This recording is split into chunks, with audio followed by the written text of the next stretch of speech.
Bien le bonjour, messieurs. Messieurs, dames, hein, parce que Hola! je sais pas combien on est là actuellement sur le live, mais bon, messieurs, dames, bien le bonsoir. Bienvenue de nouveau. On a eu une petite coupure de quelques minutes sur TBA hein, pour le coup. Donc pour ces 24 heures, enfin ces 30 previews en 24 heures, je vais y arriver, je suis un peu fatigué. Je suis votre host pour la soirée avec mon co-host aussi, mon compère de toujours qui est de nouveau, qui est devenu parisien hein, depuis quelques temps, C'est avec bon, Enzo. je suis un connard, tu peux le dire, Voilà, tout à effectivement. fait. Ouais, ouais. Tu peux le dire, tu es devenu un Ouais, mec ouais, qui boit du spritz maintenant. ouais, je suis un connard, effectivement, je suis devenu un connard. Je pousse les gens dans le métro, je dis pas pardon, je dis pas bonjour, je suis aigri, je suis un connard, voilà. C'est ça exactement. Comment tu vas, Enzo? Bah écoute, ça va super. Content de revenir sur les streams, écoute, ça faisait un bon bout de temps que j'étais pas dispo, donc ravi d'être là pour les previews. Eh bah parfait. Donc bah bien sûr, votre hôte, notamment qui a été là quasiment tout le mois d'août, hein, Vladimir.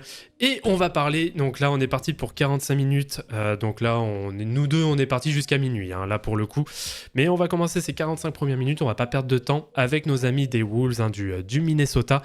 Et on a le plaisir du coup de recevoir ce soir pour représenter cette franchise, donc Jocelyn, donc du compte 50 nuances, si je dis pas de bêtises. Bonsoir à toi Jocelyn. Salut les gars, Comment ça va? ça va très bien et vous? Bah plutôt pas mal, écoute. Et pour parler avec toi et pour défendre les couleurs des Wolves, donc on a l'un des comptes représentant France de la franchise, donc on a Seb. Bienvenue à toi Seb. Invitation. Un plaisir d'être ici. Eh bah écoute, c'est nous qui vous remercions bien sûr déjà d'avoir accepté l'invitation et de parler surtout de cette franchise qui risque de faire parler pendant cette saison.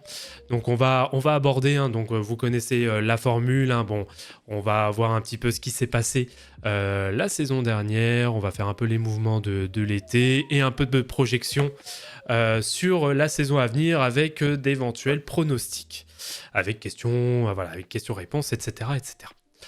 Alors, on va commencer comme dirait de grands philosophes, petit coup d'œil dans le rétro sur la saison des Blues, donc exercice 2022-2023. Est-ce que parmi vous, il y en a qui souhaitent s'exprimer sur le sujet avant qu'on rentre dans le vif? Bah ça a été un beau bordel. Voilà, ça c'est le Ouais, résumé que j'aime bien voir. Ça a été un beau bordel, mais ouais franchement, moyennasse. Tous des petits problèmes par-ci par-là, la blessure de Kat, de toute façon ça va être un fil rouge, mais qui a traîné, qui devait ne pas être très longue et qui a fini par être très très longue. Le début de saison où on se fait envoyer par les Spurs, par des franchises qui sont pas censées ne pas, enfin, on n'a pas pris les matchs qu'on devait prendre en début de saison. Il y a des passages dans la saison qui sont, moi, qui m'ont vraiment saoulé. Par exemple, je pense à une série de 5 ou 6 défaites juste avant d'entrer en 2023, fin décembre. Ouais. Donc bah, la grosse déception, ça restera la blessure de Kat. De toute façon, je pense qu'on voilà, on va beaucoup en parler, comme j'ai dit. Mais Bah, c'est vrai que c'est quelque chose qui a un peu conditionné hein, la saison et notamment le début de saison où c'est vrai qu'il y a eu pas mal quand même de pépins et bah, du coup de défaites aussi. Hein. C'est bon, la deuxième partie post-All-Star Game est quand même bien meilleure. bon, ouais. Donc pour le coup, alors il y a ça. En plus, il y a eu la phase d'adaptation avec Rudy Gobert, etc. Donc bon, c'est vrai que c'était pas une saison simple avec Minnesota. Toi de ton côté, Seb, quel était justement un peu ton avis sur la saison passée avant d'aborder? On a commencé la saison très hypé. Faut pas oublier que Tim Connelly est arrivé en début d'exercice dernier et a tout de suite fait un splash move. Dont on s'attendait pas forcément, puisque le but c'était d'associer Rudy Gobert à Karl Anthony Towns, qui était honnêtement on n'y pensait pas trop. Bien sûr. Il y a eu des blessures, il y a eu aussi un 6-15 contre le bottom 6 qui fait super mal, parce que mine de rien tu grattes 2 victoires et t'es top 5 hein. Donc ça nous a coûté très cher sur cette saison là. Je pense que ça pourrait éventuellement nous coûter très cher si on s'améliore pas non plus sur la saison à venir. Ouais. La conférence Ouest va être quand même très, très stacked. Et bah, tu peux finir 6ème comme tu peux finir 11ème en fait hein, dans cette conférence Ouest assez rugueuse.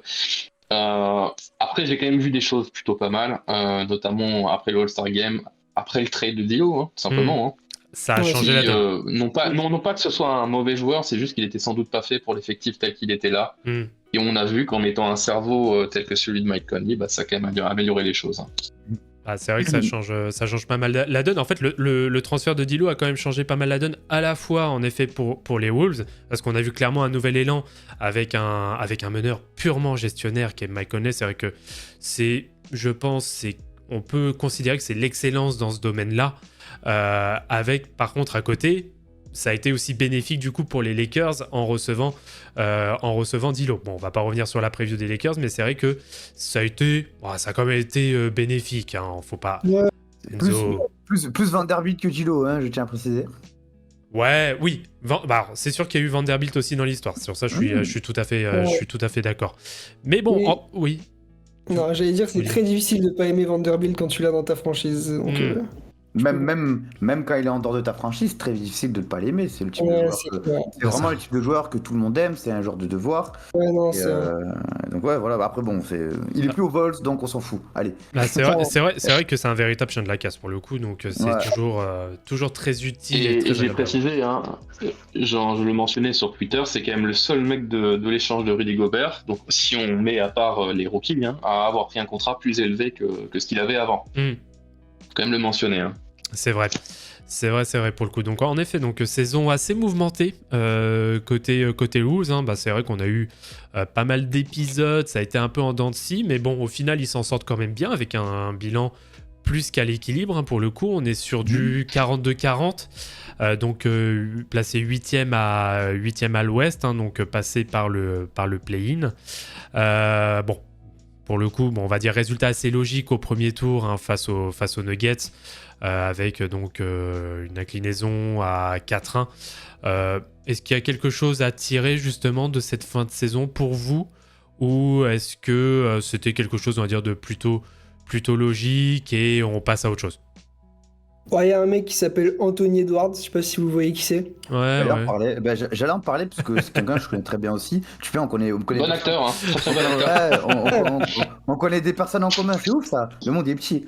Mais moi, s'il y a eu un enseignement à tirer de cette deuxième partie de saison chez les Wolves, qui a été très bonne, les Wolves qui ont été une des équipes les plus en forme de la ligue sur la fin de saison, c'est que Monsieur la fourmi doit être le franchise player devant Monsieur le chat. Voilà, c'est tout ce que j'ai à dire.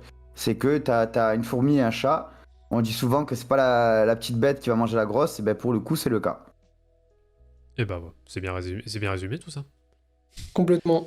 Mais du coup, en effet, il y a eu la révélation Edwards, hein, sur ce premier tour, parce que c'est vrai qu'il a quand même fait quelques cartons. Alors, on va dire, pour revenir un petit peu très rapidement sur les chiffres, on va dire ça comme ça, il y a quand même un très gros apport, notamment à la fois d'Edwards, mais surtout de Rudy Gobert. Hein. Je pense qu'il y a l'effet Gobert qui est arrivé, parce que les Wolves, quand même, sur la saison, hein, c'est 10e au defensive rating. C'est vrai qu'on le mentionne peut-être pas suffisamment assez. Bon, en parallèle, malheureusement, sur l'offensive, c'est peut-être un peu moindre. Mais c'est quelque chose, en tout cas, qui, je pense, est plutôt encourageant quand même pour les Wolves. Et on verra ce que ça donne par la suite, hein, sur notre preview, en tout cas sur nos pronostics. Je vous laisserai vous prononcer sur le sujet. Je vous propose qu'on fasse un petit tour un peu du récap de l'intersaison, messieurs. Allez, on est parti. On y va. Alors, sur les départs et les arrivées. Alors, on va déjà commencer un peu sur les départs. Donc, on a du Austin Rivers, hein, qui est parti. On a Taurean Prince. Oui. T'allais dire autre chose. De quoi? T'allais dire Austin Reeves. Non, j'ai dit aussi. Ah bon, j'ai fourché alors. J'ai cru que t'allais fourcher. Ça aurait été marrant. J'ai fourché. Donc Austin Rivers, Taurean Prince, Nathan Knight, Jalen Noel et Matt Ryan. Bon, c'est pas en dehors peut-être de Taurean Prince qui apporte vraiment un aspect vraiment défensif pur et dur et un bon 3&D, on va dire, qui est capable de mettre quelque chose de loin. On n'a pas non plus je pense, de gros départs, en tout cas. Sur ce côté-là. Concernant les arrivées, on a notamment un de mes chouchous de Philadelphie, Shake Milton. On a Leonard Miller, Jalen Clark, Vit Krejci et Troy Brown Jr. Quelles sont un peu vos impressions, messieurs, sur sur ces mouvements justement de l'été. Torian Prince, c'est clair que même si on a eu du bon et du moins bon, on a quand même eu des bonnes choses sur son temps dans le Minnesota. Et franchement, c'était un mec qui apportait, je pense, quand même pas mal dans le vestiaire. Mhm. Après, je trouve que je sais pas si c'est compensé pile dans le profil de Torian Prince, je pense pas d'ailleurs. Ouais. Mais je trouve, moi on me paraît, l'intersaison me paraît bien. Mhm. Il y a notamment Shake Milton où t'as dit que c'était un de tes chouchous, moi j'aime beaucoup aussi. Ouais, il était... C'est un mec qui, Vas-y, excuse-moi, je te laisse terminer. c'est un mec qui est capable de faire beaucoup de choses, tu vois, et qui mine de rien peut apporter des solutions assez complémentaires de ce qu'on a. Mhm. Donc ça me paraît pas ridicule du tout. Troy Brown, pareil, il y a quand même, quand ça rentre, t'es bien content. Clairement. Il est capable d'en mettre des tonnes. Et ouais, moi, je l'avais suivi un peu l'année dernière quand je suivais les matchs de Sissoko et Scoot Anderson avec l'Ignite Team. Mhm. Mais Leonard Miller, je sais pas s'il aura beaucoup de temps de jeu cette saison, mais Leonard Miller, j'aime beaucoup, beaucoup. Et j'avoue que j'en attends pas mal. Comme je dis, pas forcément pour cette saison. Mais rien que de suivre un peu ce qui va se passer, moi, j'avoue que ça me plaît beaucoup. Et écoute, moi, il y a un mot que tu as utilisé que j'adopte totalement aussi, c'est le mot compatible. Je trouve que ces signatures sont totalement compatibles et s'intègrent parfaitement avec l'effectif déjà en place, avec les tendances déjà en place. Je pense que tu combles certains besoins, notamment avec Troy Brown Jr., qui est un joueur, un chien de la casse lui aussi, même si c'est pas du même acabit que Vanderbilt, nous sommes d'accord, mais ça reste un chien de la casse qui peut te servir. Donc non, je pense que ça a été un été très intelligent de la part des Wolves qui installent de la stabilité en soi, et je pense que c'est ce qu'il faut. Carrément, Au vu des... Ouais. Excuse-moi. Excuse-moi. Ouais, j'allais dire, au vu des conditions financières dont on parlera sans doute plus tard, je trouve que l'intersaison, ça peut être du 8 ou du 9 sur 10. Tu re-signes aussi Nickel Alexander Walker pour un petit contrat, équivalent de 4,5 millions par an sur 2 ans, ce qui est rien en NBA en ce moment. Naz Reid qui prolonge aussi, parce que c'était aussi un des gros payoffs de cette intersaison-là, c'est réussir à prolonger Naz Reid, alors qu'il a eu sans doute des propositions ça, c'est peut-être fort. un peu plus élevées de la part d'autres franchises, ce qui est plutôt bien. On a remplacé quand même Jalen Noel par Shake Milton, numériquement. Jalen Noel, il faut quand même savoir une chose, c'est que ça a été le 6e temps de jeu total des Wolves la saison dernière. Alors moi j'aimais beaucoup le joueur, mais il s'est complètement planté l'an dernier. De là, être le 6e total de temps de jeu, alors il y a eu des blessures certes, mais je pense que tu améliores quand même la franchise en sortant Jalen Noel et en mettant Shake Milton, qui est un meilleur défenseur, plus long aussi. C'est pas le défenseur du siècle, mais il est capable d'allonger ses bras un petit peu pour défendre un peu mieux. Et faire finalement offensivement ce que Jalen Noel faisait aussi, tout en étant un peu plus dans le catch and shoot, là où Jalen Noel était nul à chier, pour le coup. Torian Prince, j'aimerais quand même mentionner un truc, c'est que j'ai beaucoup aimé. Ouais. Je trouve qu'il a rendu des services assez dingues, mais si tu regardes les analytics, en fait, ça suggère quand même qu'il était très négatif au niveau de l'impact, notamment défensif. Alors ça vaut ce que ça vaut. Ceci dit, il n'a pas été numériquement remplacé non plus, puisque finalement, c'est qui va prendre sa place? C'est plutôt Slomo, qui va être décalé en 3, puisque Naz Reid va passer en 4. Ça a été confirmé. Donc, plus Torian Prince et Troy Brown Jr. actuellement, en fait, c'est un peu le 10e soldat, si tu veux. Sachant qu'on risque d'avoir peut-être une rotation de 9 joueurs, donc ce sera sans doute le 10e à voir. Concernant le cas de Shake Milton, c'est vrai que... Comment dire, alors j'aime beaucoup, alors c'est vrai qu'il est capable d'apporter quelques services défensifs, c'est pas sa spécialité non plus, mais c'est vrai que sur des temps forts, il est capable d'être très mobile, d'avoir vraiment un déplacement horizontal efficace. Après, moi, la seule chose que je lui reproche, alors c'est peut-être du fait aussi de son utilisation à l'époque à Philadelphie, c'est que c'est quelqu'un qui est très streaky offensivement parlant. C'est quelqu'un qui est capable de taper de vrais cartons, qui est capable vraiment de prendre feu, comme il est capable de complètement s'éteindre. Et c'est peut-être le truc un petit peu à travailler, mais je ne doute pas qu'avec peut-être de nouvelles responsabilités, je pense que ça va être un peu ça, peut-être d'être un peu un peu le chien de garde en sortie de banc, d'avoir une vraie responsabilité de pyromane pour le coup. Je pense que c'est un rôle qui peut vraiment lui aller. À voir. Je suis quand même assez confiant. Je pense que il a clairement une carte à jouer du côté de Minnesota. Alors, connaissant la situation de Philadelphie, on sait que c'est un marasme sans nom. Donc, être dans un environnement qui, je pense, est plus sain pour lui, va clairement être bénéfique pour vous. Donc, je suis plutôt confiant le concernant. Donc on est bien d'accord par contre sur le 5 de départ, hein, on est sur du Gobert, Karl Anthony Towns, McDaniels, Edwards et Conley, hein. Ça devrait pas bouger. Mais- Hein. Non, ouais. Ouais, ça bougera pas. Et au-delà de ça, je pense même que si tout se passe bien et qu'on arrive en playoff et qu'on doit sortir une rotation de 8-9, je pense qu'elle est assez claire aussi. Ouais. Je pense que tu rajoutes Naz Reid, Kyle Anderson et Nickel Milton. Alexander-Walker. Mhm. Ouais, c'est ça. Et voilà, si tu passes à 9, Milton aussi, si ça marche bien. Mais Nickel, moi, j'aime vraiment beaucoup. Et là, pour le coup, on parlait de complémentarité. Il peut rentrer à la place de beaucoup de monde dans le 5. Mm. Il peut jouer à côté de beaucoup de monde dans le 5. Il Tout à peut fait. défendre sur beaucoup de monde. Ben, même en dehors de Milton, tu parlais de Alexander Walker. Moi, j'ai beaucoup aimé les passages, les passages qu'il a eu, la progression qu'il a eu. Ouais, justement. Et vraiment, je trouve que à côté d'Edward, c'est deux joueurs avec un peu le même mindset de gars de combat, qui ont envie. Notamment défensivement, c'est deux gars capables. Défensivement, ce sont deux gars capables. Donc je pense que on aura pas mal de minutes de ce backcourt là, parce que bon, Conley va pas jouer les 82 matchs, c'est clair et net. Donc je pense qu'Alexander Walker aura un rôle quand même assez important à jouer cette saison pour la réussite des Wolves. Et moi, je pense que on va avoir une très bonne saison de ce gars-là. Bah, il y a ça, et puis je pense qu'il y a une chose qu'il faut absolument pas négliger concernant le duo Edwards-Alexander Walker, c'est qu'ils ont évolué tout l'été ensemble. Ça, faut C'est le prendre vrai. en compte. Et ça, je pense que c'est clairement quelque chose en termes de cohésion qui va complètement les renforcer. Bon, déjà qu'ils ont déjà évolué ensemble, mais là, pendant tout un été, en ayant quand même fait des résultats avec le Canada, je pense que c'est vraiment quelque chose qu'il va falloir tirer. Il y a vraiment du bon à tirer dans tout ça. Et ouais, la rotation peut être très très intéressante sur les postes d'arrière du côté de Minnesota.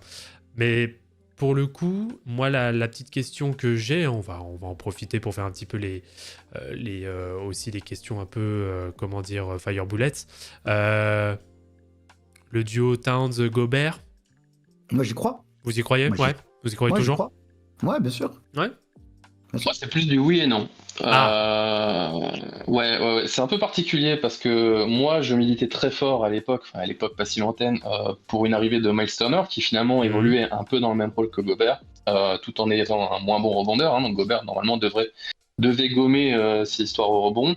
Chose qui n'a pas été le cas finalement, hein, puisqu'on s'aperçoit qu'on est passé genre de 30e équipe au defensive rebound à la 28e. Donc je pense que le problème il vient un peu plus d'ailleurs que C'est une progression.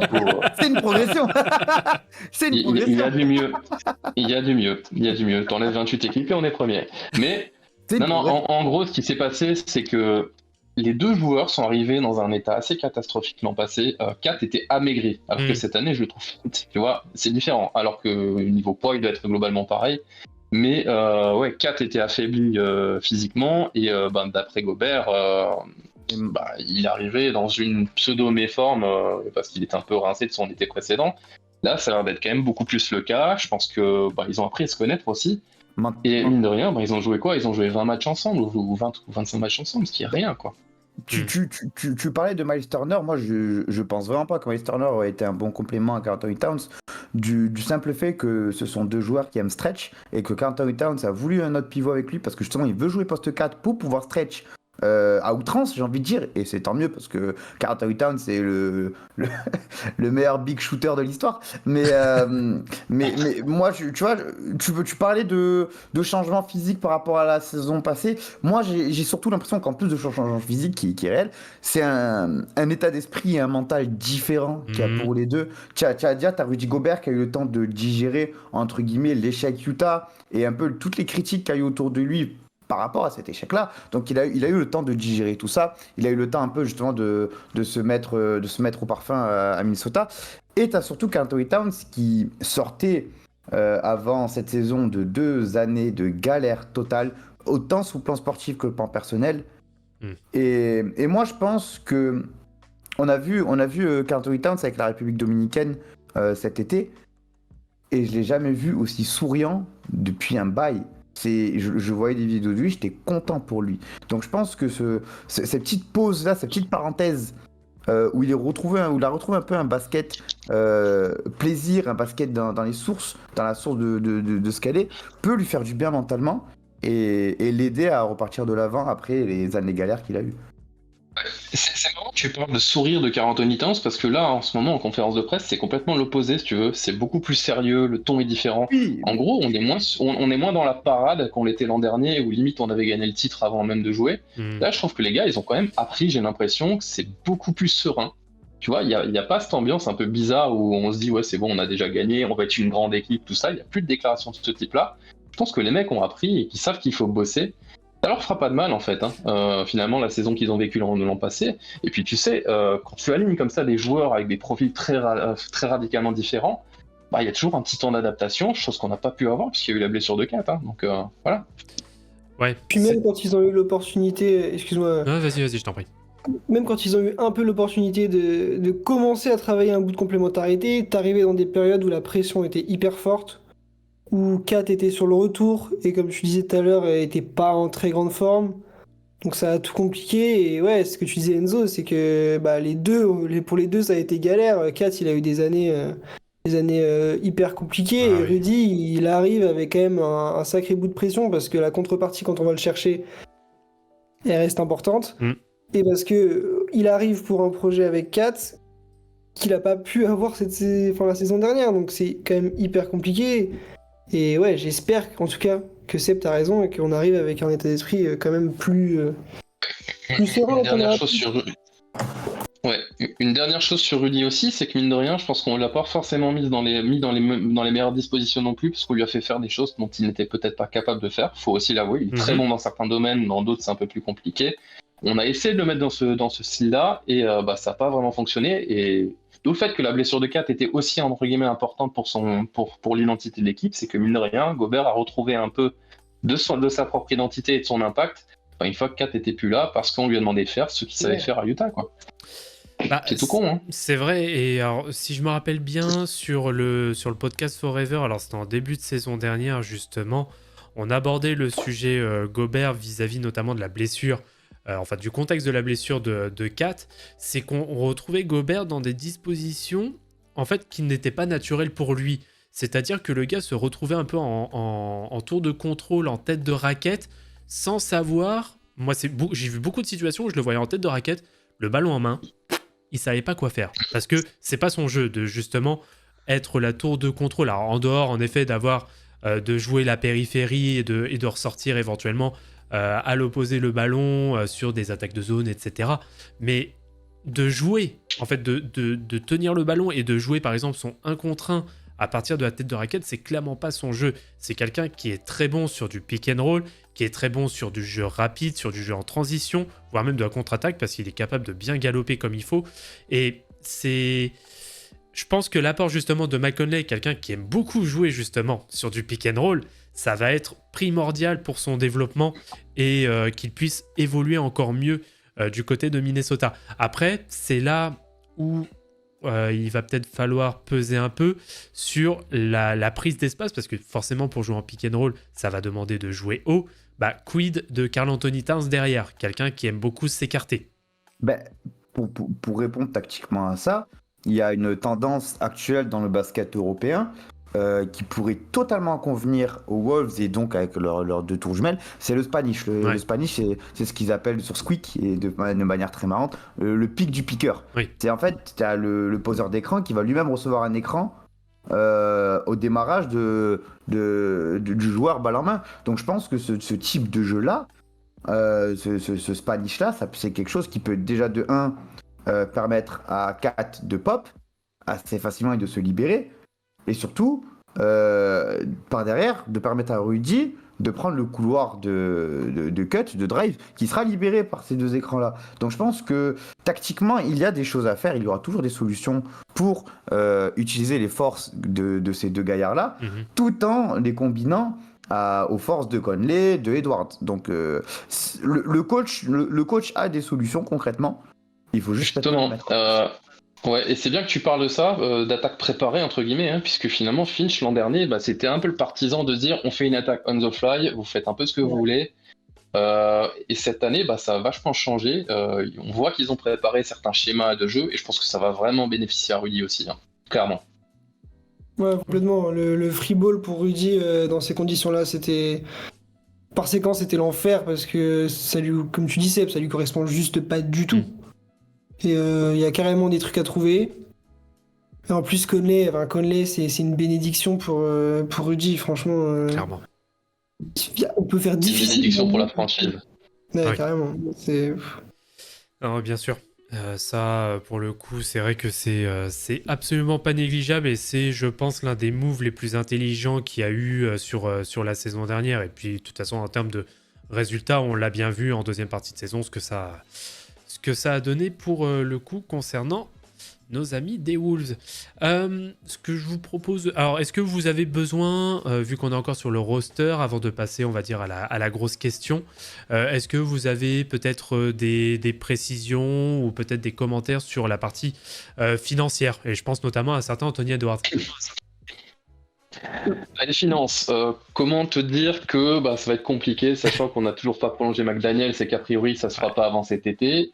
Si ça se fait cet été, ça veut dire qu'on va sans doute s'aligner sur une offre max ou quasi max.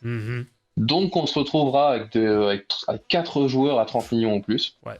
Donc c'est pour ça qu'on dit que c'est quand même l'année ou jamais, hein, parce que si on voit que on ne passe pas un tour ou concrètement qu'on est 10e, je pense que ça explosera de toute manière parce que pas le choix.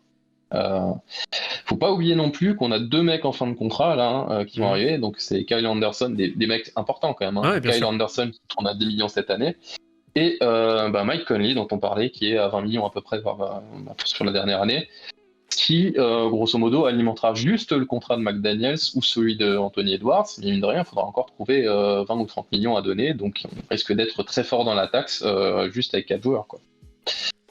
Donc, je vais pas vous dire qu'un trade de 4 est inévitable, mais que je pense qu'il faudra y penser, peu importe. Ça reste une grosse possibilité. Ce qui se passera, quoi. Ouais. Alors, c'est sûr. Toi, Enzo, t'as des remarques sur les finances ou rien de particulier? Non, il a tout surveiller. dit. Il a tout dit. Le contexte actuel fait que forcément, l'une des premières têtes à tomber, si une tête doit tomber, ça sera 4. Ouais, c'est certain. Tout simplement parce que en termes de trade value, c'est quelque chose de colossal. En termes de cycle, ça arrive aussi à sa fin. En termes de déception, c'est peut-être le joueur le plus concerné dans l'effectif des Wolves. Donc malheureusement pour lui, même, et je serais pas étonné que même à la mi-saison, au niveau de la deadline, des choses commencent à partir. Je ne serais pas étonné selon le cours de la saison. Faut voir aussi en termes de vestiaire comment ça sent, parce qu'on se rappelle qu'on a quitté les Wolves avec un vestiaire très délicat, avec évidemment tout ça, tous les incidents qu'on a vus aux Wolves font partie du sport, mais c'est des incidents qui peuvent porter aussi qui peuvent porter à confusion. Donc à voir comment tout ça évolue au cours de la saison, si les résultats ne suivent pas, si la qualité de jeu surtout ne suit pas. Donc je serai attentif à cette situation-là. Notamment quand excuse-moi, je finis après. Notamment quand tu as des équipes comme les Knicks qui sont très agressives sur le marché des pivots. Ah, tu sais quoi, tu me fais une transition parfaite parce qu'on a ça aborde parfaitement le sujet de on va dire de la grosse question. Alors, je fais la petite transition. C'est voilà la grosse question concernant le cas Karl Anthony Towns. Est-ce que c'est sa dernière chance avant trade? Oui. Je crois bien que oui. Hein.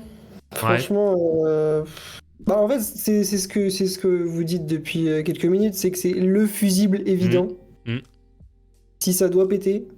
Et que même en cas de bonne saison de Karl Anthony Towns, Ce serait pas assez. Ça reste le premier fusible qui peut péter parce que ça augmente sa valeur. Même encore plus, peut-être Ah ouais. même encore plus s'il fait une très bonne saison et qu'on voit que les Wolves arriveraient à se maintenir éventuellement sans lui, ce qui me semble compliqué quand même, hein, parce qu'il a une vraie valeur ajoutée à cette équipe-là. Mais imaginons qu'il fasse une grosse saison, mais que l'équipe soit pas plus ouf que ça, qu'elle soit 7-8e. Pourquoi pas peut-être aller flairer justement la bonne affaire. Parce que tu récupéreras sans doute plus de choses que s'il fait une saison moyenne et que tu te sens obligé de le gicler cet été, quoi, tu vois. Bien sûr. Bah, Après, on n'en est pas là encore, hein. Moi, j'ose espérer que ça marchera et que on a quand même des proprios, même s'ils n'ont pas encore définitivement acheté la franchise, qui sont prêts à mettre la main à la poche, peut-être même payer la prône, etc. Donc, à voir. Pour l'instant, on fait juste des suppositions, mais il est évident que Week 4 sera le premier fusil, comme on a dit. Mais ça, c'est un secret de polichinelle, on va dire. Ouais. Et la prolongation de Jaden, c'est quand même un énorme sujet. Ouais. C'est ce que tu disais, Seb, tout à l'heure, elle va être haute. Peu importe le scénario, elle va être très haute. Moi, que tu disais proche du max. Plus que ce qu'on imaginait, en fait. Je pense que le fait que Devin Vassell ait signé au max, si t'es l'agent de McDaniels, tu te dis, mais je veux pas en dessous, en fait. Je veux pas en dessous parce que de toute façon, cet été, il y aura une équipe qui me proposera ça. Une équipe en reconstruction, mais qui voit le potentiel. Donc moi, je table sur le fait que McDaniels, sauf blessure ou cas exceptionnel, qui touche max ou pas loin du max, et on devra s'aligner, quoi. Ça, c'est encore un autre choix, c'est encore la franchise à faire, mais est-ce qu'on a vraiment le choix? Non, franchement, on n'a pas le choix. Je te dis, sauf s'il remet un point dans un mur. Si possible avec l'autre main, comme ça équilibre. Ouais, voilà, un partout, balle au centre. Et parce que là, on parle de plein de joueurs. Est-ce que de par son transfert assez récent, Rudy est intouchable, ou alors tu prends le risque de peut-être au final le brader totalement, étant perdant au final dans le trade en termes de ce que tu as payé pour lui, mais tu te retrouves peut-être avec un collectif plus compatible à ton équipe? Je vois quand même mal Tim Connelly se désavouer, alors que c'est son gros move quand il est mis en poste.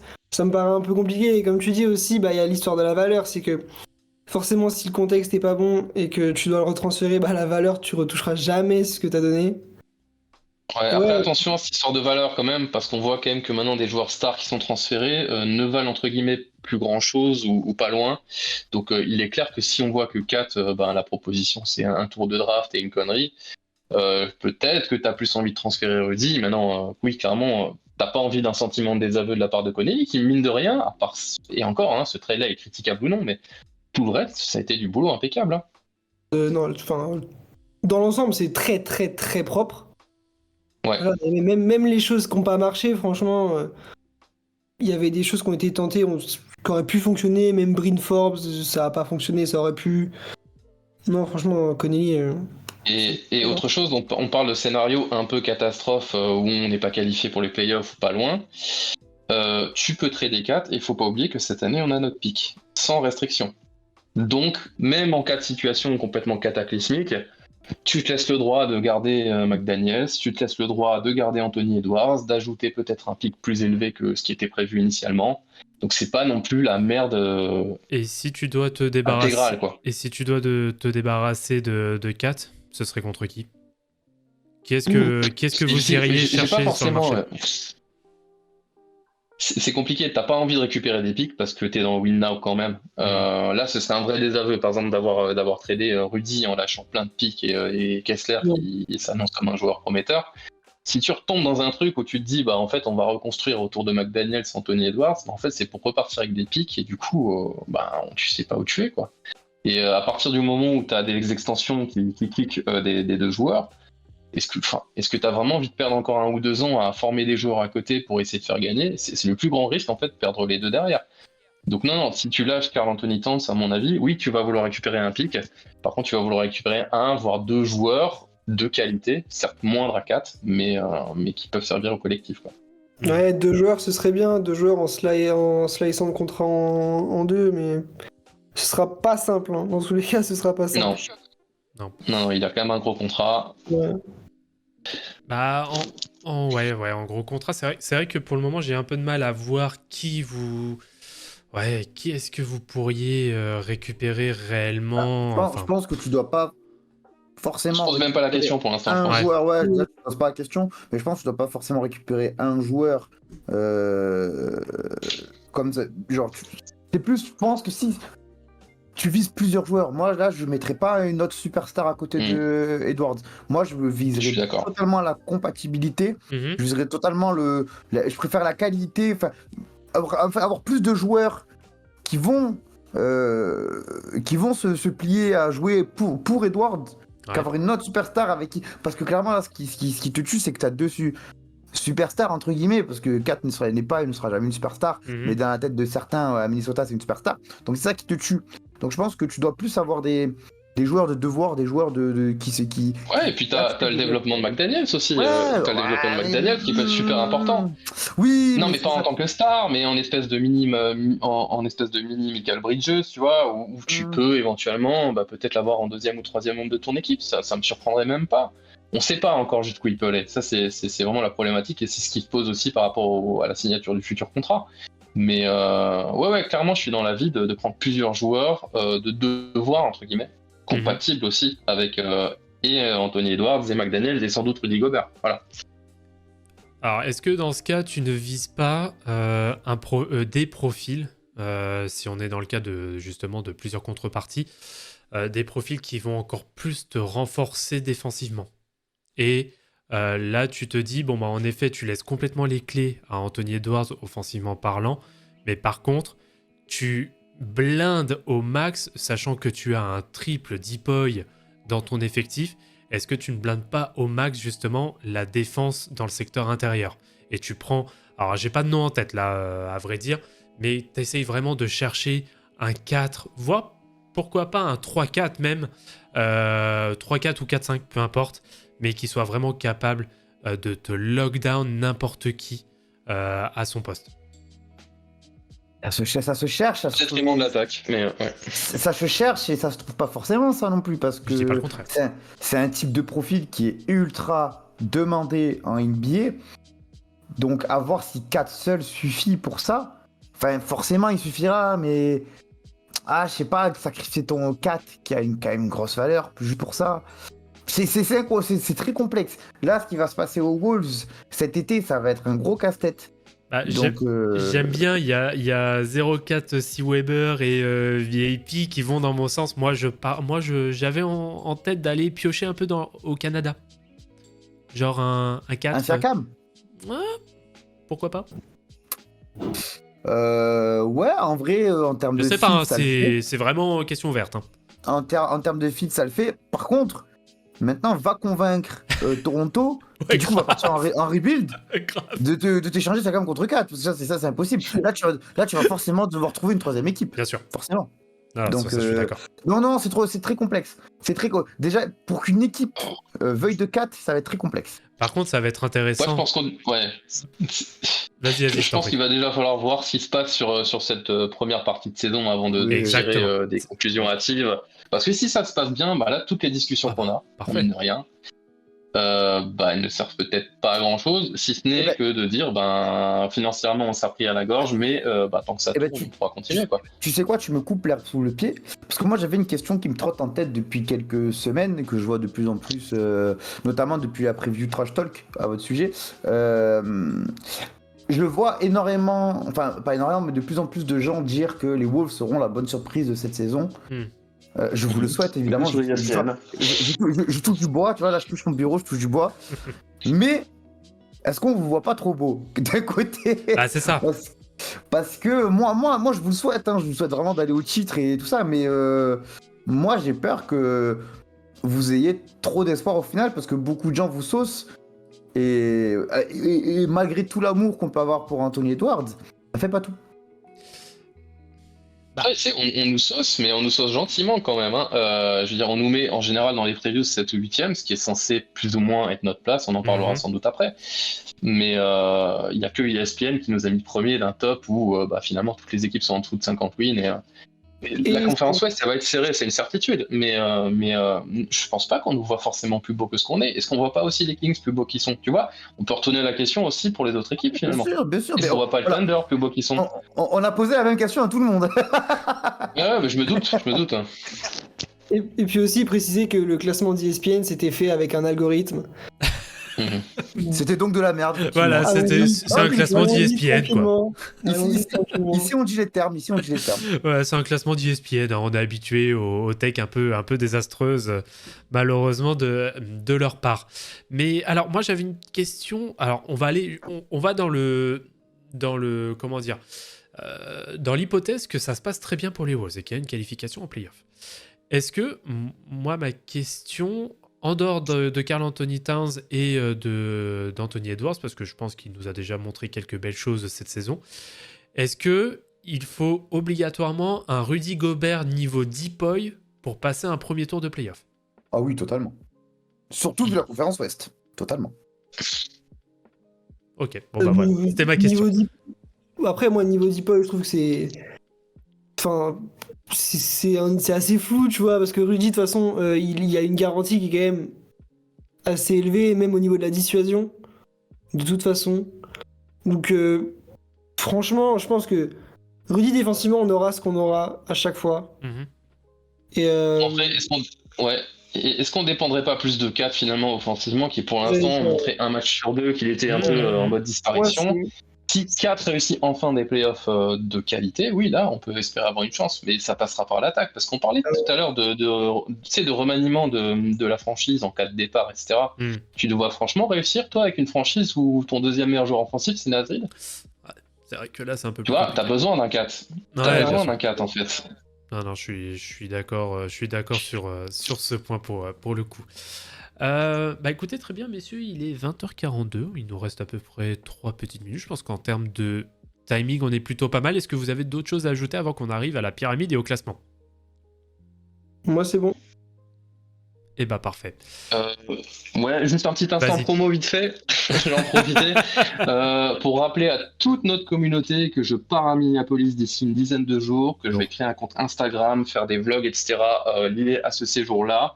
Le but étant de préparer un voyage pour la fanbase d'ici l'an prochain, entre 20 et 40 personnes.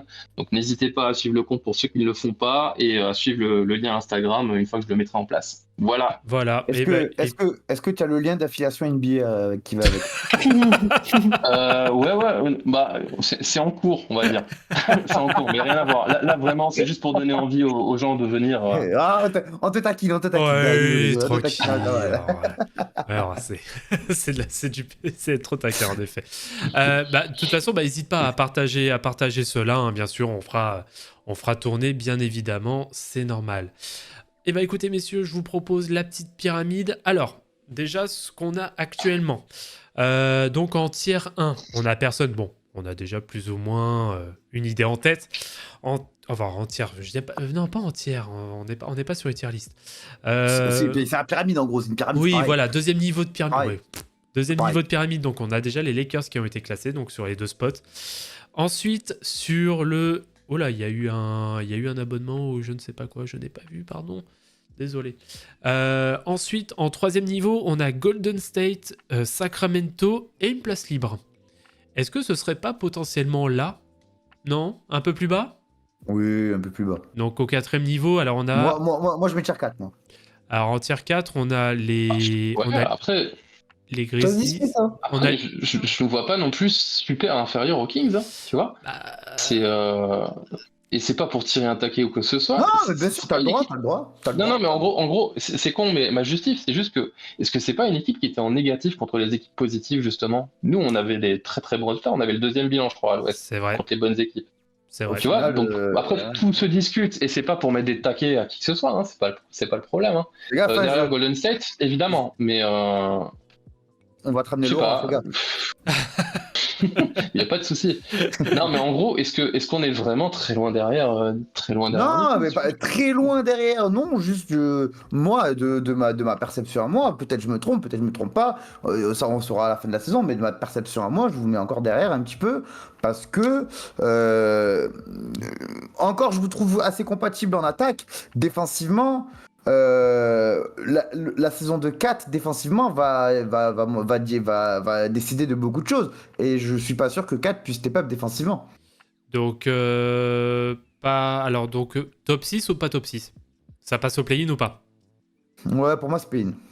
Ouais. Pour moi, c'est play-in aussi, hein, malheureusement. Ok. Mais Donc, du coup, si on est sur le play-in, donc là, en effet, on partirait sur le niveau 4. Sur le niveau 4, du coup. Yes. Donc, ce serait à hauteur de Dallas et de Memphis pour le moment. En tout cas, J'en c'est ce ai qui est. marre du play-in. J'en peux plus de ce play-in. J'en peux plus. Eh bah écoutez, ce que je vous prends. Alors après l'ordre hein, sur la rangée, pour le coup, moi j'y prête pas attention. Au pire des cas, on changera s'il y en a qui sont pas super contents, mais voilà, on va dire que c'est au niveau d'un Dallas et au niveau d'un Memphis. Donc voilà, ce sera une bataille pour le play-in, pour accrocher un spot en play-off. Je pense que c'est plutôt cohérent pour le coup. Eh ben écoutez, parfait. Il est 20h46, on est bien. Eh bien. Magnifique. Nickel. Bah écoutez, merci Jocelyn, merci Seb d'être passé. En tout cas, c'était bien cool. N'hésitez Merci pas, à hein, vous. si vous avez des choses en effet à faire tourner, par exemple toi avec ton projet Seb à faire tourner, bah écoute, n'hésite pas même à nous mentionner, on se fera un Moi, plaisir de repartager. J'ai une question pour finir à Jocelyn. Moi, C'est quand le prochain Space? ça arrive, ça Ça arrive. fait, ça fait longtemps. Ça fait longtemps. Ça fait bien longtemps. Le dernier Space, c'était légendaire, si je vais me permettre. Ah, purée. Venez sur Twitch, là on arrive sur Twitch aussi. On va se faire des coucous. Ah bah écoute. Eh ben écoute, moi j'attends mon invitation, tu as mon compte, tu m'envoies l'invite. Je serai là avec plaisir. Ça aussi, Ah c'est bah dans oui, les bacs. carrément. Allez. Et bah écoutez, merci beaucoup messieurs. Passez Merci de passez m'avoir une... invité. bonne soirée, bon Merci courage. à vous d'avoir accepté pour la suite. l'invitation. Passez une bonne soirée messieurs. Ouais, bonne soirée, bon courage les gars. Ciao ciao. À plus. Ciao, ciao.